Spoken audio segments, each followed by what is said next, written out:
Hello world, it's Birdo Prey 5, Qapla, and welcome to my series wrap-up, reaction, quick review of Wandavision, episodes 1 through 9, supposedly the entire series. Now, for those of you who don't know, I do not claim to be a Marvel superfan.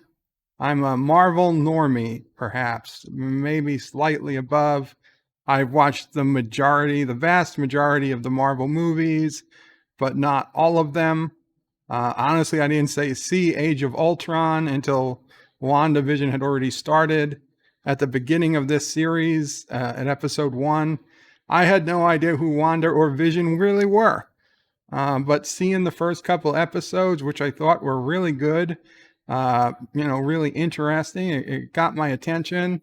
And I went back to watch Age of Ultron, which I don't know how I missed, but I did. And that filled in, obviously, some backstory on both of them. And I'm like, okay, fine. And what I remembered from Infinity War, and obviously the events of Endgame come up at the beginning of WandaVision. I thought I was well prepared, and I had heard nothing but great things about this series, especially in recent weeks about the big reveal coming for the end of the season. And since we really didn't get that big reveal last week, we thought it was going to be this week.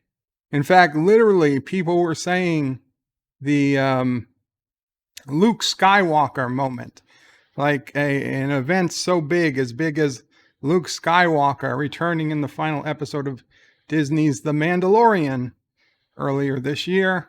So I didn't know who. We had theories. Would it be Iron Man?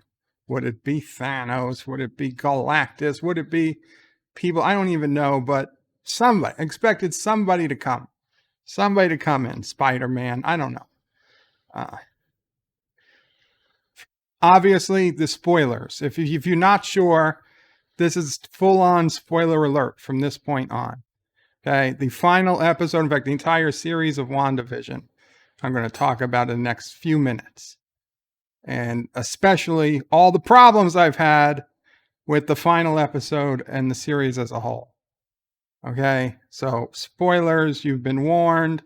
There's no big reveal. There is no big character reveal. There is no Luke Skywalker moment in this series at all, ever. There is no Luke Skywalker moment. There isn't even a mild surprise in this series. This has been what I've been told. This is the build-up for the Doctor Strange movie, Doctor Strange 2 movie. Fine. They could have done this built-up in a 5-minute trailer. All the build-up that they did for this whole entire series was a waste. There's a whole bunch of useless junk that they strung together to make a series to keep us mildly entertained, paying our monthly bills to Disney for Disney Plus, even though I canceled Disney Plus last month. Most people are still paying their monthly bills to Disney. And then, in fairness, my sister did complain, and like my new nephew, apparently he used to watch Disney Plus, so I had to get Disney Plus back. But I did cancel it, and I did tell them that, hey, screw you for firing Gina Carano. But then I got it back. So yeah, they keep us, we pay them, and they make average stuff. And here's my problems with this final episode. A lot of problems. Number one, first and foremost, is Wanda's a terrible mother. She let her kids die. Now, it's one thing if she let Vision die. How can she let her kids die? And not only did she let her kids die, she didn't even stay in their bedroom with them while they die. She tried to get them to fall asleep, so maybe they would die in their sleep. But if we saw how Vision died as he was almost dying, as he left the area earlier in the season, it looked quite, if not painful, quite a drawn out and sad and lonely experience to leave her kids to go through that alone in the dark. It was awful. That was awful. Vision. How does Vision not tell his wife, Wanda, that, oh yeah, even though I know I'm going to die when all this is over because you've got to undo this spell, there's a perfect backup copy of me right before I died out there now in white vision, or what we're calling white vision, because it's a copy of Vision, but he's all white. Not all right, he's all white, as in the color white. Where did he go? They were fighting, and then Vision talked him out of it because of a ancient Greek philosophy puzzle. And then he touched his stone and unlocked his memories. And he's a perfect backup copy of Vision right up into the point of Vision's initial death. So that Vision is still in love with Wanda.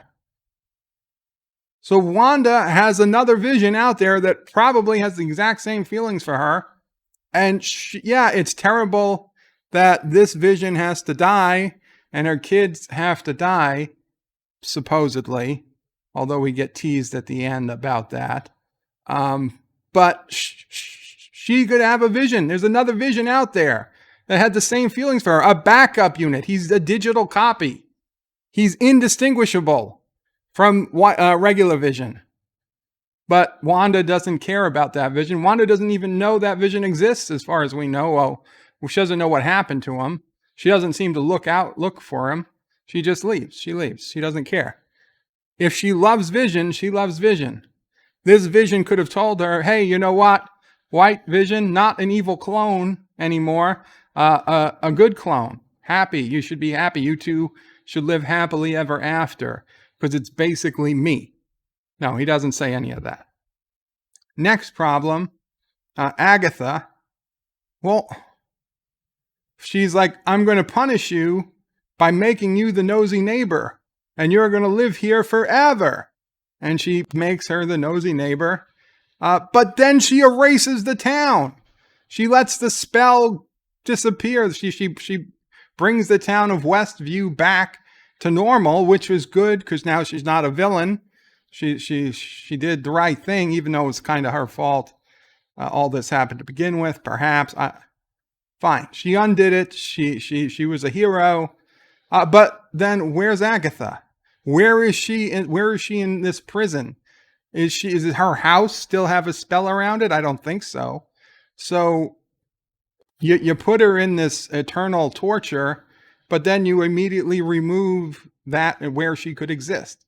So I don't, how do you not follow up on that? Where is Agatha now? Where is she? Is she living in Westview? Is she, because she doesn't fit in anymore. She's a 1960s TV character living in 2021 New Jersey.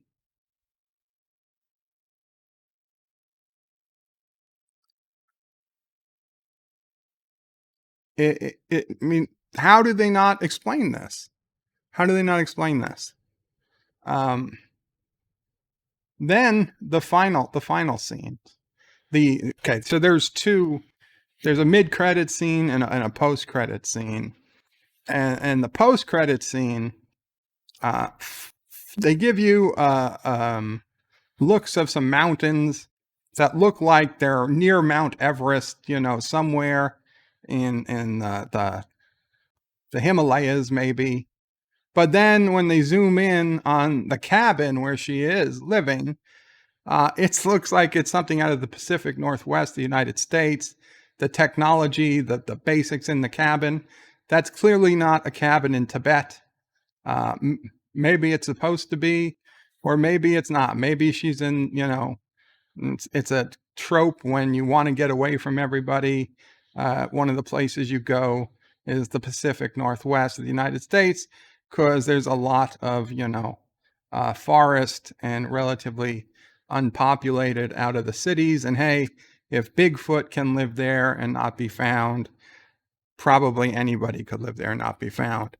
But yeah, I mean, which is it? Is it Tibet or is it the Pacific Northwest? I think we deserve an answer. Right now, Vision, you should be telling her that, hey, that white Vision, seek him out. He's got my brain. And if you loved me, you'll love him too. You could live happily ever after. Doesn't. Even in this episode, once White Vision comes to the realization he's got Vision's memories, they make the exact same movements. One moves his head left, the other one moves his head left. One moves his head to the right, the other moves his head to the right. Because they're two computers operating with the same amount of data, they're going to make the same. They're going to make the same movements. Or come to the same calculations, make the same realizations. So he should have stuck around. He should have stuck around. The kids, it's just, thank you for choosing me as your mother. I'm not sure exactly what that line was supposed to mean. We saw the kids. The kids weren't real. I thought maybe the kids were kids from the neighborhood that she just took over somebody else's kids. But no, the kids were literally falling apart once the universe was collapsing in on itself. So they're obviously like Vision in that they don't really exist. Oh, right. The other thing. I'm sorry, I forgot her name. The astrophysicist who was luckily not really in this episode much, except for the one scene where she crashes her ice cream truck or whatever into the massive heavy duty army military unit, and she's able to she doesn't just fall apart.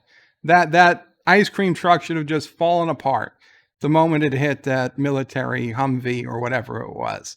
Now, maybe they're saying, well, because it was a military Humvee and then it got turned into an ice cream truck when it went into the Wanda's world, that it still had the mass of a military truck. But I don't think that's how it works, because nothing we've seen would suggest that, when something changes coming in, that it keeps the mass it used to have. It keeps the inertia it used to have. No, it should have just been an ice cream truck, and she should have been dead when she T-boned a heavy-duty armored Humvee. It shouldn't have plowed it through. But whatever. I was just happy. All we saw of her was to supposedly that was it. She got the bad guy. And I don't even see exactly how he was a bad guy. How was he a villain in this? He was trying to stop a very powerful witch from killing people, and she clearly had the potential to do so. And at no point in this did we ever have any reason to take her at her word. Everything she did was, the villainous. So why is he under arrest for? For what? For trying to save the people of an entire town? Because he sent in Vision to save thousands and thousands of people? I don't understand what the arrest is for. And Monica. I thought, okay, we're gonna see something. Her, what is she going to do? Maybe we'll see her in 6 months or a year. No, the very end for her is a random scroll calls her into a movie theater, and in the privacy of the movie, like first off, why are you even walking into an empty movie theater to begin with? And if you clearly there's nobody in there except the person who told you to go in there. And then she changes her face to Skrull and says, yeah, they want you. They heard you've been grounded. He wants to change it. He wants to meet with you. Well, she's like, well, where? Up there. Fine. But listen, these things built up Doctor Strange 2. Okay? And it's kind of it's setting the mood for Doctor Strange 2. But these things could have been done in 5 minutes. These didn't need a 9 episode, I don't know, 5 plus 5, because they're about half hour each. These last two were longer. Maybe let's say 5 hours. Let's say 5 hours of content to get us where we were. We could have done this with 5 minutes of content. Really good 5 minutes, but 5, maybe 10. Maybe 10 minutes of content, maybe one 1 hour special if you really wanted to pad it along. I don't know. It feels to me they did Game of Thrones. Okay. It feels exactly like Game of Thrones, but Game of Thrones gave us 6 good seasons of TV, 6 great seasons of TV, a so-so season of TV, and then one god awful season of TV, which ruined the entire series before it, ruining any chance of me ever wanting to watch Game of Thrones again. And Wandavision, while it didn't get as bad at the end, I feel like they were playing from the same handbook. The first couple episodes, really good, really intriguing. The third started to get a little like, okay, repetitive. Then the fourth changed it up, and okay, good. We got a couple of unexpected things. But then the last 2 episodes, last episode wasn't horrible, but this episode, there were all these promises were made. Promises were made. They weren't delivered. I don't know. I've wasting all the time I should waste on this. If you love Marvel, most of the people I've spoken to who are super Marvel fans feel a bit disappointed. I'm not a super Marvel fan, and even I feel disappointed. Though I have spoken to a couple of people who really enjoyed the series, so God bless them. And I'm not going to tell you you're wrong if you enjoyed the series. I'm happy for you. But I feel disappointed. I feel cheated. I feel like there was more. Now, in the scheme of things, I wasted maybe 5 hours of my life over the last 9 weeks. Okay, it's nothing. It's nothing compared to the time I put into Star Trek Discovery or Star Trek Picard or any other series, Game of Thrones, where years were put in waiting for payoffs that never came. Thankfully, this was just 9 weeks. It's an improvement. So people kept saying, well, what do you rate? What do you rate it? What do you rate it? Okay. I usually do ratings out of 10. So I'll tell you this. The series as a whole, I'm rating in 5 out of 10. 5 out of 10. If you got nothing else to do, you already pay for Disney Plus, or you get Disney Plus some other way, then sure, go ahead and watch it. If you're really bored. But the final episode, 3 out of 10. I'm not saying don't watch the final episode. By the time you get to episode 8, you got to watch episode 9. But it was just a significant disappointment that I feel it deserves a less than 5 number. And I think 3 is probably pretty fair because of the disappointment. Anyway, hope you enjoyed the video. I've got a couple more things that I'll be reviewing, hopefully in some more detail in the next couple weeks, including Coming to America, not Coming to America 2, but Coming to America, which just went live on Amazon today, the Eddie Murphy sequel to one of the greatest comedies of all time, the original Coming to America, and some more stuff coming up. So, Qapla all, take care, bird out.